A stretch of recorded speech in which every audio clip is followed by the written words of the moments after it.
વિદ્યાર્થી મિત્રો નમસ્કાર। પહેલા લેક્ચરમાં આપણે છેલ્લે અશ્મિભૂત બળતણ વિશે શીખી ગયા છીએ। આજે આપણે નવો પ્રશ્ન શરૂ કરીએ છીએ, જેમાં પ્રશ્ન છે સરળ ટર્બાઇન પર ટૂંક નોંધ લખો। તો સરળ ટર્બાઇનમાં ગતિશીલ ભાગ તરીકે રોટર એટલે કે બ્લેડ એટલે કે પંખાનું સંયોજન હોય છે। પંખાના કારણે ગતિ આવે છે, જેથી એમાં પંખાનું સંયોજન રાખેલું છે।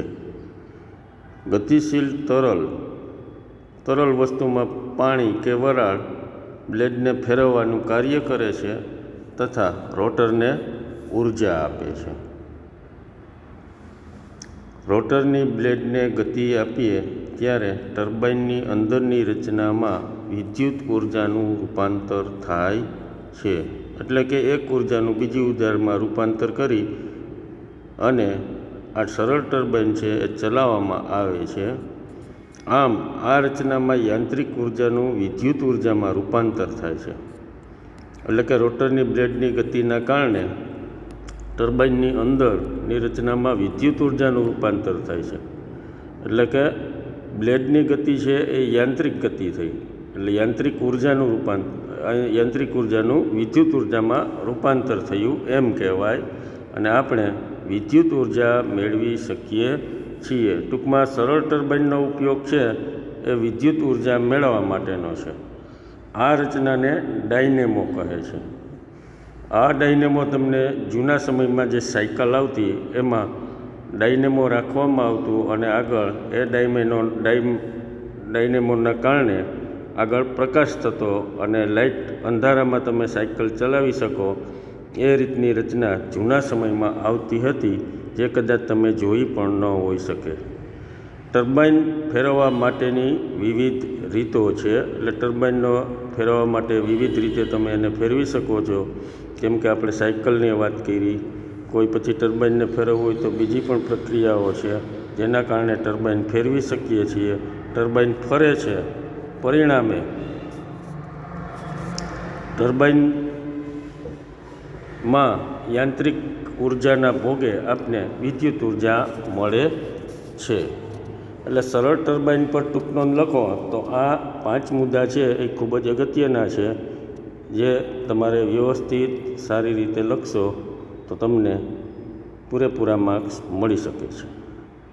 ત્યાર પછીનો પ્રશ્ન છે થર્મલ પાવર પ્લાન્ટ પર ટૂંક નોંધ લખો। થર્મલ નામ છે એનો અર્થ થોડોક તાપમાન જેવો થાય છે, એટલે થર્મલ શબ્દ છે એના ઉપરથી આપણે એના પ્લાન્ટ વિશે પણ માહિતી મળશે। તો આપણે એમાં જોઈએ તો થર્મલ પાવર પ્લાન્ટમાં પાણીની વરાળ બનાવવા માટે, જો પાણીને આપણે ઉકાળીએ, ગરમ કરીએ એટલે તાપમાન વધ્યું, તાપમાન વધશે, પરિણામે વરાળમાં એનું રૂપાંતર થશે। માટે વિપુલ પ્રમાણમાં અશ્મિભૂત બળતણનો ઉપયોગ થાય છે। આનું એક આપણે ઉદાહરણ લેવું હોય તો એમ કહી શકીએ કે પહેલાંના સમયમાં ટ્રેન છે એ કોલસાથી ચાલતી। કોલસો ગરમ થાય, પાણીને ગરમ કરે એટલે વરાળ ઉત્પન્ન થાય, અને પાણીની વરાળ છે એ ટર્બાઇનને ફેરવે છે અને પરિણામે આપણે વિદ્યુત ઉત્પન્ન થાય છે, એને થર્મલ પાવર સ્ટેશન કહે છે। સમયાંતર માટે કોલસા તથા પેટ્રોલિયમના પરિવહનની તુલનામાં વિદ્યુતનું પરિવહન વધારે કાર્યક્ષમ છે। જેમ જેમ સમય જતો જાય તેમ તેમ કોલસો અને પેટ્રોલિયમ પરિવહન તુલનામાં, પરિવહન એટલે વાહનને એક જગ્યાએથી બીજી જગ્યાએ હેરફેર કરવું, પણ વિદ્યુતનું પરિવહન વધારે કાર્યક્ષમ હોય છે। તેથી કોલસા અને તેલ ક્ષેત્રોની નજીકમાં થર્મલ પાવર સ્ટેશન બનાવવામાં આવે છે। એટલે આવા જે ક્ષેત્રો છે જ્યાંથી આપણે સ્ત્રોત સહેલાઈથી મળી શકે છે, એટલે પરિવહન ઓછું કરવું પડે, એને ધ્યાનમાં લઈ અને પાવર સ્ટેશન જ એવી જગ્યાએ રાખવું કે જેથી પરિવહનનું કાર્ય સરળ બને। આ પાવર સ્ટેશનમાં બળતણના દહનથી ઉષ્મા ઉર્જા ઉત્પન્ન કરી પાણીની વરાળ બનાવવામાં આવે છે, અને આ વરાળ ટર્બાઇનને ફેરવી અને વિદ્યુત ઉર્જામાં રૂપાંતર કરવામાં આવે છે, તેને થર્મલ પાવર સ્ટેશન કહેવામાં આવે છે. આવું થર્મલ પાવર સ્ટેશન ગાંધીનગર ખાતે છે. એટલે થર્મલ પાવર સ્ટેશનનો ઉપયોગ વિદ્યુત મેળવવા માટે છે અને એ ઉષ્મા ઉર્જાના ભોગે આપને વિદ્યુત ઉર્જા મળે છે. એટલે કે એક ઉર્જાનું બીજી ઉર્જામાં રૂપાંતર કરી અને આપણે એ કાર્ય સરળ બનાવીએ છીએ. ત્યાર પછીનો પ્રશ્ન આપણે લઈએ તો જળ વિદ્યુત પાવર પ્લાન્ટનો સિદ્ધાંત લખો અને તેની રૂપરેખા દર્શાવતી આકૃતિની મદદથી તેની કાર્ય પદ્ધતિ સમજાવો. જળ વિદ્યુત એટલે આપણને ખ્યાલ આવી જ જાય કે કોઈ પણ સરોવર કે ડેમ કે એમાં જે પાણી ભરેલું હોય અને એના ઉપયોગ કરી કોઈ જળાશયનો પાણી ભરેલું હોય એનો ઉપયોગ કરી અને આ પ્લાન્ટ વાપરવામાં આવે છે એવું એના નામ ઉપરથી આપણને એવો ખ્યાલ આવે. તો હાલો આપણે હવે એમના વિશે વિસ્તૃત ચર્ચા કરીએ. જળ વિદ્યુત ઉત્પન્ન કરવા માટે પાણીના પ્રવાહને રોકી મોટા જળાશયોમાં પાણી એકત્રિત કરવા માટે નદી પર ઊંચા બંધ બાંધવામાં આવે છે. જેમ કે આપણે નર્મદા ડેમની વાત કરીએ તો એવા મોટી નદી છે એના ઉપર મોટો બંધ બાંધવામાં આવ્યો છે અને એ બંધ બાંધવાના કારણે શું બનશે એનો આપણે આગળ અભ્યાસ કરીએ. જેથી પાણીને જળાશયોમાં ભેગું કરવામાં આવે છે. આથી પાણીનું સ્તર ઊંચું આવે અને આ પ્રક્રિયામાં વહેતા પાણીની ગતિ ઉર્જાનું સ્થિતિ ઉર્જામાં રૂપાંતર થાય છે. એટલે ડેમની સપાટી ખૂબ જ ઊંચી રાખવાથી પાણી છે એ ઉપરની સપાટીએથી પડે, પરિણામે એ ગતિ ઉર્જા પ્રાપ્ત કરશે અને ગતિ ઉર્જાનું ત્યાં સ્થિતિ ઉર્જામાં રૂપાંતર થશે. આમ પાણીને જે સ્થાને એકઠું કરવામાં આવે છે તેને બંધ કે ડેમ કહે છે. એટલે ડેમમાં પાણી છે એ આપણે ચોમાસામાં વરસાદ થવાના કારણે ડેમની સપાટી ઊંચી આવે છે એટલે ડેમમાં પાણી ભરાઈ જાય છે. બંધમાં ઊંચા લેવલ પર રહેલા પાણીને પાઇપોની મારફતે મુક્તપણે બંધ તળિયે રાખેલા ટર્બાઇન સુધી લાવવામાં આવે છે.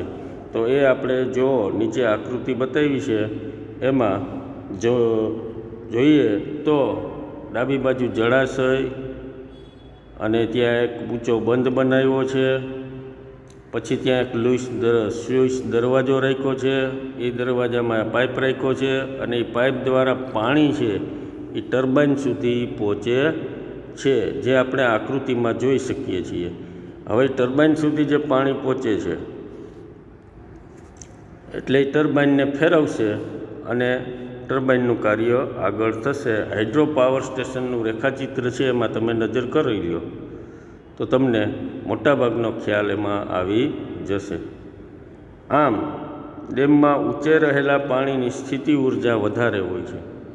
પાણી જેમ જેમ ભરાતું જશે, ડેમની સપાટી ઊંચી જતી જશે, તેમ તેમ તેની સ્થિતિ ઉર્જા છે એ વધતી જશે. હવે નીચે પડવા દેવામાં આવે ત્યારે તેને ગતિ ઉર્જા ઘણી વધે છે. એટલે ખૂબ ઉપરથી જે પાણી નીચે પડે પરિણામે સ્થિતિ ઉર્જાનું ગતિ ઉર્જામાં રૂપાંતર થશે, જે ટર્બાઇનના પંખાને ફેરવશે અને વિદ્યુત ઉત્પન્ન થશે. હવે ઊંચેથી જે ગતિ ઉર્જા પામેલું પાણી છે એ નીચે રાખેલા ટર્બાઇન છે એમાં પંખા જેવા પાંખિયા છે એને ફેરવશે એટલે ટર્બાઇન ફરશે એટલે પાવર હાઉસમાં જે જનરેટર છે એ જનરેટર દ્વારા ત્યાં વિદ્યુતનું ઉત્પાદન થશે. જળાશયમાં દર વખતે વરસાદના કારણે પાણી ફરી ભરાઈ જાય છે. એટલે ઘણી વખત આપને એવો પ્રશ્ન થાય કે બંધમાં પાણી ખલાસ થઈ જાય તો પાછો વરસાદ થાય ત્યારે પાછી સપાટી એની ઉપર આવી જાય છે અને પરિણામે આ પ્રક્રિયા ચાલુ રહે છે. આથી જળ વિદ્યુતના ઉદ્ગમ સ્ત્રોતો વિશે ચિંતા કરવાની જરૂર નથી. જળ વિદ્યુત એ પુનઃપ્રાપ્ય સ્ત્રોત છે એટલે એને પાછો આપણે ઉપયોગમાં લઈ શકીએ એવો સ્ત્રોત છે. એટલે જળ વિદ્યુત પૂછાય તો તમારે આ રીતના મુદ્દાસર જવાબ લખવાના, આકૃતિ દોરવાની અને વ્યવસ્થિત એનું વર્ણન કરવાનું, જેથી કરીને તમને પૂરેપૂરા માર્ક્સ મળી શકે. ચાલો વિદ્યાર્થી મિત્રો, હવે આપણે આગળ જળ વિદ્યુત તો શીખા, પણ એ જળ વિદ્યુત શીખા પછી એના લાભ ગેરલાભ શું હોઈ શકે એવા પણ પ્રશ્નો પૂછી શકાય. તો હવે પછીનો પ્રશ્ન એવો છે કે જળ વિદ્યુતના વિવિધ લાભ અને ગેરલાભ જણાવો. જળ વિદ્યુતના વિવિધ લાભ, તો આપણે લાભ શેના થાય છે એનાથી? પહેલું તો કે જળ વિદ્યુત કોઈ વાતાવરણને પ્રદૂષિત કરતું નથી. મોટો લાભ છે, કારણ કે પાણી ઉપરથી પડે, ગતિ ઉર્જાને ટર્બાઇનને ફેરવે છે, એટલે એમાં કોઈ પ્રદૂષણ હોતું નથી. જળ વિદ્યુત માટે જરૂરી એવું વહેતું પાણી મફતમાં મળે છે. એટલે આપણે એક વખત બંધ બાંધી દીધો પછી બંધની સપાટી ઊંચી જાય, પરિણામે પાણી આપણે વરસાદના કારણે મફતમાં મળે છે. પાણી એ પુનઃપ્રાપ્ય સ્ત્રોત છે, તે કદી પણ ખૂટે નહીં, કારણ કે ચોમાસામાં વરસાદને લીધે પાણી મળતું રહે છે. પાણી વરસાદ થાય એટલે ફરી પાછી ડેમની સપાટી ઊંચી જાય છે અને પાણી છે એ આપને કુદરતી રીતે મળે છે વરસાદના કારણે. એટલે આપણે એને પુનઃપ્રાપ્ય સ્ત્રોત કીધો. પુનઃપ્રાપ્ય એટલે ફરીથી મળી શકે સહેલાઈથી, એવા સ્ત્રોતને પુનઃપ્રાપ્ય સ્ત્રોત કહે છે. નદી પર ડેમ બાંધવાથી પૂરનું નિયંત્રણ થઈ શકે છે. ઉપરાંત આ પાણીનો ઉપયોગ ખેતરોને આપવામાં પણ થઈ શકે છે. ટર્બાઇન ફેરવ્યા પછી જે વધારાનું પાણી નીકળે છે એ વધારાના પાણીને એક કેનાલ બનાવી અને એ ખેતીના વિકાસ માટેના કાર્યો કરવા માટે અથવા તો ખેત પેદાશ વધારવા માટે ખેતરોમાં પણ એ પાણીનો ઉપયોગ કરવામાં આવે છે. આવો પણ એનો એક વધારાનો લાભ છે. એટલે કે પાણી વેસ્ટ જતું નથી. ટર્બાઇન ફેરવ્યા પછી પણ એ પાણીનો ખેતીકામમાં ઉપયોગ લેવામાં આવે છે. તો આ બધા થયા જળ વિદ્યુતના વિવિધ લાભો. હવે આપણે જોઈએ જળ વિદ્યુતના વિવિધ ગેરલાભ વિશે. તો પેલો પોઈન્ટ વિચારીએ એમાં, તો પાણીનો સંગ્રહ કરવા માટે ડેમ બનાવવા પડે અને આવા ડેમો બનાવવામાં ઘણી મુશ્કેલી પડે. ડેમ બાંધવો એ ઘણું મુશ્કેલ કામ છે, ખર્ચાળ કામ છે, એમાં ખર્ચ પણ એટલો થાય. એટલે હવે એના આપણે વિવિધ પાસાઓ જોઈએ. ડેમનું ચોક્કસ વિસ્તારમાં જ નિર્માણ કરી શકાય અને બંધો બનાવવા માટે પર્વતીય વિસ્તાર વધારે અનુકૂળ રહે છે.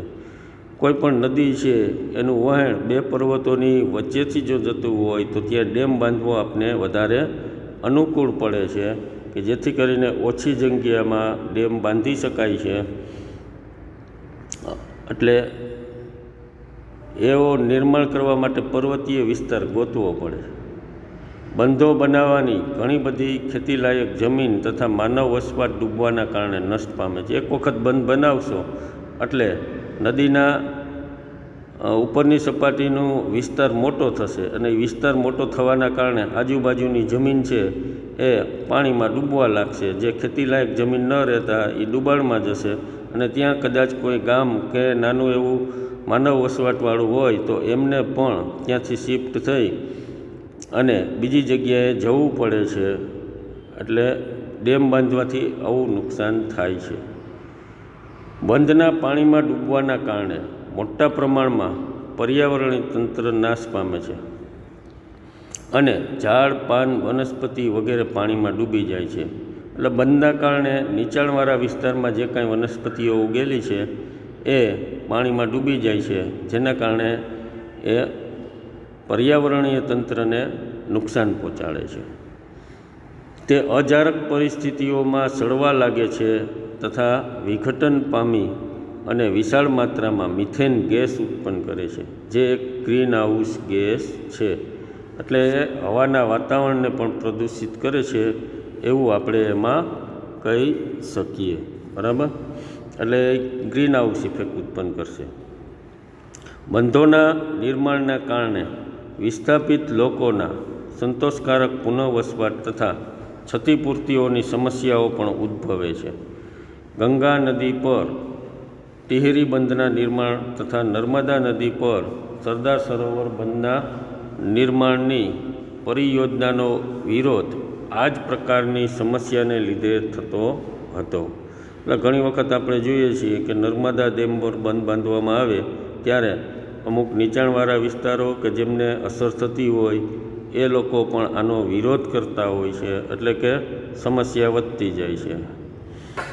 બંધના નિર્માણથી પારિસ્થિતિક નુકસાન થાય છે. એટલે પરિસ્થિતિ જે કંઈ હોય એ પરિસ્થિતિમાં ફેરફાર થવાના કારણે થોડુંક નુકસાન જાય છે. એટલે આવી રીતે જળ વિદ્યુતના લાભ અને ગેરલાભ બંને વસ્તુ આપણે જોઈ.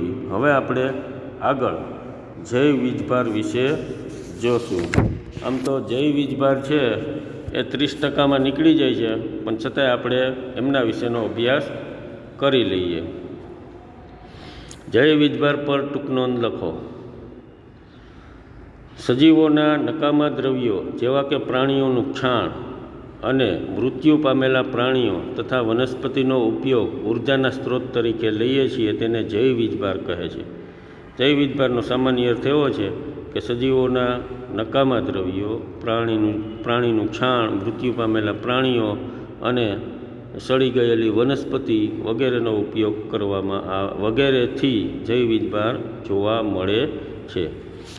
પ્રાચીન કાળથી લાકડા અને ગાયના છાણનો ઉપયોગ છાણા બનાવી અને બળતણ તરીકે વાપરવામાં આવે છે.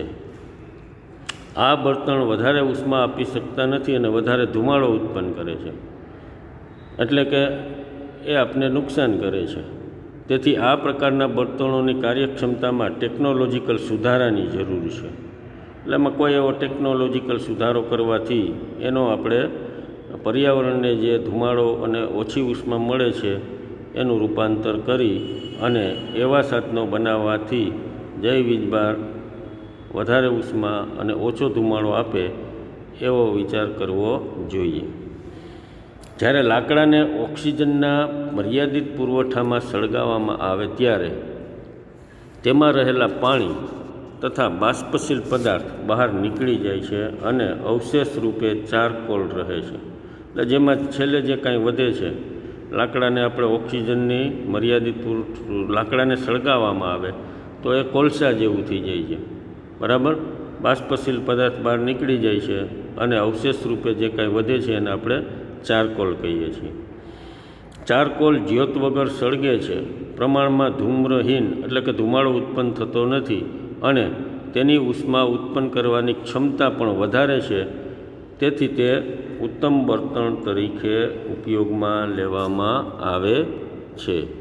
એટલે આ વાત થઈ જૈવ વીજભારની. જૈવ વીજભાર વિશે તમને 30% મુજબ નીકળી જાય છે, છતાંય આપણે લઈ લીધું છે એટલે તમને વધારાનું જ્ઞાન મળે.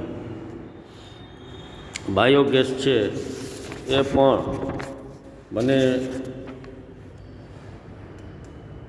એમ છે ત્યાં સુધી બાયોગેસ પણ 30%માં આવે છે, છતાંય આપણે બાયોગેસ વિશે સમજીએ.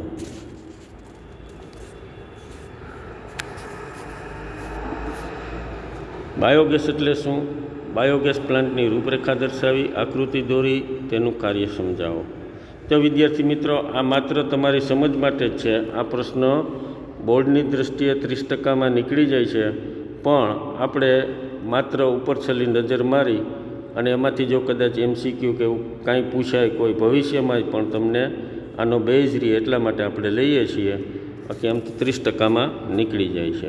એટલે ઝડપથી લઈ લઈએ કે ગાયનું છાણ, જુદા પ્રકારની વનસ્પતિ સામગ્રી જેમ કે ખેતીના પાકોની કાપણી, પછી વધેલા અવશેષ, શાકભાજીનો કચરો તથા સુએજ એટલે કે ગટરના પદાર્થો અને ઓક્સિજનની ગેરહાજરીમાં વિઘટિત ઉત્પન્ન થતા બળતણ વાયુને બાયોગેસ કહેવામાં આવે છે. એની આકૃતિ આપણે જોઈએ તો એક રગડો હોય છે, પછી માટી, વચ્ચે ગેસની ટેન્ક છે.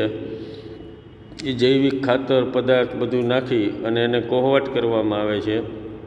એ ડાયજેસ્ટરમાં થઈ અને ગેસની ટેન્ક છે એ ભરાય અને બહારથી ગેસ નીકળે અને આપણે આઉટલેટર કીધું છે, ત્યાંથી ગેસ બહાર નીકળશે. તેમાં પ્રારંભિક સામગ્રી તરીકે ગાયનું છાણ, તેની પ્રચલિત રીતે ગોબર ગેસ તરીકે પણ ઓળખવામાં આવે છે. બાયોગેસ એમાં મિથેન 75% સુધી, હાઇડ્રોસલ્ફાઇડ, કાર્બન ડાયોક્સાઇડ અને હાઇડ્રોજનનું મિશ્રણ છે. બાયોગેસ પ્લાન્ટમાં ઘુમ્મટ એટલે કે ડોમ જેવા ઈંટોનું ચણતર કરી અને માળખું બનાવેલું હોય છે. ગાયના છાણ અને મૂત્ર તથા કચરા અને પાણીનો રગડો મિશ્રણની ટાંકીમાં બનાવીને ત્યાંથી ડાયજેસ્ટરમાં મોકલવામાં આવે છે. ડાયજેસ્ટર એ ઓક્સિજન વગરની સીલબંધ ચેમ્બર છે. સૂક્ષ્મ સજીવો અજારક શ્વસનમાં ઓક્સિજનની જરૂર પડતી નથી અને તેઓ ગાયના છાણના રગડામાં રહેલા જટિલ સંયોજનોને નાના નાના ભાગમાં વિઘટિત કરે છે તથા તોડી નાખે છે. આ વિઘટન પ્રક્રિયા સંપૂર્ણ થવા માટે મિથેન, કાર્બન ડાયોક્સાઇડ, હાઇડ્રોજન અને હાઇડ્રોજન સલ્ફાઇડ જેવા વાયુઓ ઉત્પન્ન થવામાં અમુક દિવસો લાગે છે. એટલે તાત્કાલિક ન મળે, એનો કોહવાટ થાય, પછી અમુક સમય પછી એમાંથી ગેસ ઉત્પન્ન થશે.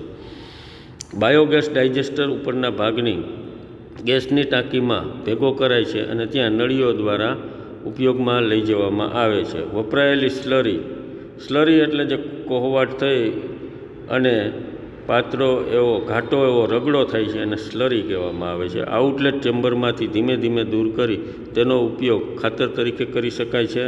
સતત બાયોગેસ મેળવવા માટે ચોક્કસ આવર્ત સમયે નવી સ્લરી ઉમેરવામાં આવે છે અને વપરાયેલી સ્લરીનો કાઢી લેવામાં આવે છે. એટલે બાયોગેસ પ્લાન્ટની આપણે ઉપર છેલ્લી નજર કરેલી છે. ત્યાર પછી છે બાયોગેસ પ્લાન્ટનો ઉપયોગ લખો. તો ઉપયોગ આપણે જોઈએ તો બાયોગેસમાં 75% મિથેન ધરાવતો હોવાથી ઉત્તમ બળતણ અને ધુમાડા રહિત સળગે છે. લાકડા, ચારકોલ તથા કોલસાના દહન બાદ રાખ જેવા કોઈ અવશેષો બાયોગેસના ઉપયોગથી રહેતા નથી. બાયોગેસની તાપીય ક્ષમતા વધુ હોય છે. બાયોગેસનો ઉપયોગ પ્રકાશના સ્ત્રોત અને ઉષ્મા મેળવવામાં થાય છે.